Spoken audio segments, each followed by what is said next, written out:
guys, welcome back to the Transfer Daily YouTube video, and this is a big video with lots of transfer news and stories today. So we're going to be starting off in Germany with Bayer Leverkusen, and Manchester City have been approached by Bayer Leverkusen over a loan for James Mcatee. So as said on Twitter a few weeks ago, early on in the January transfer window, many clubs are assessing James Mcatee on loan, and also James Mcatee was open to a loan deal due to playing time being reduced at Man City this season.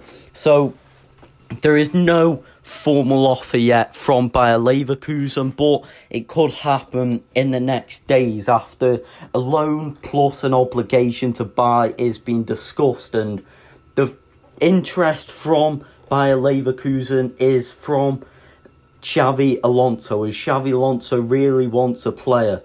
And Manchester City's preference is at the moment for James Mcatee to stay, as Pep Guardiola believes he can become a regular first-team starter. But as we know, Manchester City won't stand in the way of players who want to leave. The number 9 then for Bayer Leverkusen sticking on them, and it is Victor Boniface. So the Saudi club Al Nassr have been linked with many players in recent weeks, as they are looking for a new forward after Anderson Talisca has joined Fenerbahce. So they are looking for a new striker / forward for the January transfer window in the last days. And Darwin Núñez, by the way, just a quick one on him, is not currently a hot topic for Al Nassr, but Victor Boniface is, and Al Nassr have started official talks for Bayer Leverkusen's number 9 as a new striker in January. And the negotiations are on at the moment, and Al Nassr believe that they can convince Boniface as well. And John Duran is another option who they've looked at and is open to a move to Saudi, John Duran. But Victor Boniface, they believe they can convince him to join, and then they'd have to work on the fee. And from what I've been told, Bayer Leverkusen want around €60 million for Boniface in January. So it's a deal that they could get done quite easily by Leverkusen. So let's wait and see before the window shuts. Now, the last story on Bayer Leverkusen is Emiliano Buendia, and it was reported 2 days ago on Twitter from me that Bayer Leverkusen are interested in Emiliano Buendia. And Buendia has signed a new contract until 2026 with Aston Villa, but he is a deal in place for him to join Bayer Leverkusen from Aston Villa with a loan with an option to buy. And the new deal was signed with Villa, so Villa could put in a deal for an option to buy with Bayer Leverkusen. So the new deal with Aston Villa was signed, and Buendia has already agreed to the move for Bayer Leverkusen, and the medical tests are to take place in the next days. But the option to buy for Bayer Leverkusen is around €20 million, so quite a reasonable fee. So there we are, Bayer Leverkusen bringing Buendia, and James Mcatee they are working on to bring in. So now Aston Villa, who also have looked to be busy in the last days, and they are working on 2 deals for both Axel Disasi and Juan Foyth. So on Axel Disasi's side Johan Foyth, we'll talk about him first. Aston Villa are close to reaching an agreement with Villarreal over a fee, but personal terms are yet to be agreed with Johan Foyth. But we know Foyth used to work under Unai Emery at Villarreal, but it is a tough one to get done. And the recent injury of Tyrone Mings means that Aston Villa will now push for 2 new defenders, and the other option is Axel Disasi. And the formula of a deal between Villa and Chelsea is a loan, where there will be a loan fee included, and Aston Villa will pay some of the salary for Axel Disasi. And personal terms have already been agreed between Disasi and Aston Villa, And Disasi, despite other clubs from Italy, Atalanta inquiring, and other clubs who are interested in him, Disasi only wants Aston Villa at the moment. So Villa working on Disasi and Juan Foyth. But another player who Aston Villa are strongly interested in is João Felix. And they tried to sign João Felix last summer from Atletico Madrid, but Chelsea stole the signing. And we know in January, Chelsea are open to a departure, but it's a tough deal to get done because Chelsea want a permanent transfer away. So either a loan with an obligation or a permanent transfer.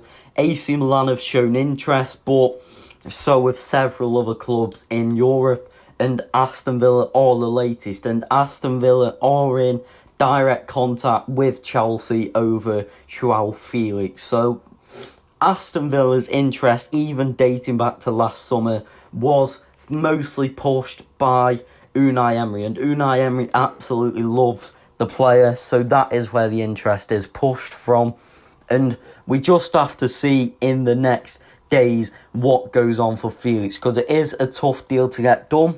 But if John Duran does leave in the last days of the transfer window, which is still an option there after Villa want around 80 million for Duran, then the Felix deal is really on. But as we say, Aston Villa are trying again for Felix in January, as he is long-term interest from Villa. West Ham United then, and a new striker, and there's many options. West Ham still working for a new deal. The options on the table is Evan Ferguson, because Brighton are now open to a loan deal. Also Andre Silva, but the player who I'm going to be talking about is Brian Brobby. And what I can say is, in recent days, West Ham have held extensive talks with Ajax over a potential deal for Brian Brobby. And West Ham only want a loan. So West Ham only want a straight loan, or maybe an option included. But Ajax want a loan plus obligation or a permanent deal. And that obligation is seen to be a fee which is deemed too high by West Ham. So that is the sticking point in the Brian Brobby deal. And many teams looking at Brobby, including Tottenham, who have also contacted, but at the moment, nothing advanced, and he is still in training with Ajax. So at the moment, it's a very tough deal to get done. Andre Silva deal looks like a deal that could be more likely for West Ham, but West Ham have concerns over the player actually fitting in to Graham Potter's system. And otherwise, really, Evan Ferguson's a tough one, because there's many clubs who are assessing the option of a loan in the recent days. Manchester United then have Patrick Dorgu, so the top target for the January transfer of Manchester United, working on the deal, and they are continuing talks today over Patrick Dorgu, with optimism that Lecce, his club now, could be accepting less than 40 million euros. So we know they wanted 40 million euros for Patrick Dorgu, but there is optimism growing from Manchester United that they could get him for cheaper than this in the final days of the window. But today could be a crucial day, and the next 48 hours are going to be crucial for Manchester United signing Patrick Dorgu. And Manchester United are continuing to push for the deal. As we know, Patrick Dorgu, no issues there on personal terms. He has already agreed with them, so it is the waiting game for Dorgu. But reports of Alvaro Fernandez. So we know Manchester United have that buyback clause, and he is an alternative option for Manchester United to trigger that buyback clause, and for Alvaro Fernandez to sign if they can't get the Patrick Dorgu deal done. And this is a real possibility. But on this is that Alvaro Fernandez wants to stay until the end of the season at Benfica. So despite Manchester United could trigger it, it's still a tough deal to get done to actually convince Alvaro Fernandez to join back to Manchester United. So, emotional news here for Neymar Jr., and he is set to return back to his boyhood club Santos from Al Hilal. And Al Hilal have terminated Neymar's contract with immediate effects. Neymar was agreed on this, and he will now join Santos until the end of the season. So he will travel for in the next hours for his medical, and then he'll sign in as a new Santos player. So Santos were pushing for the deal extremely, and Neymar always said yes to Santos, but it was just about Al Hilal terminating Neymar's contract. So Neymar returns to his boyhood club.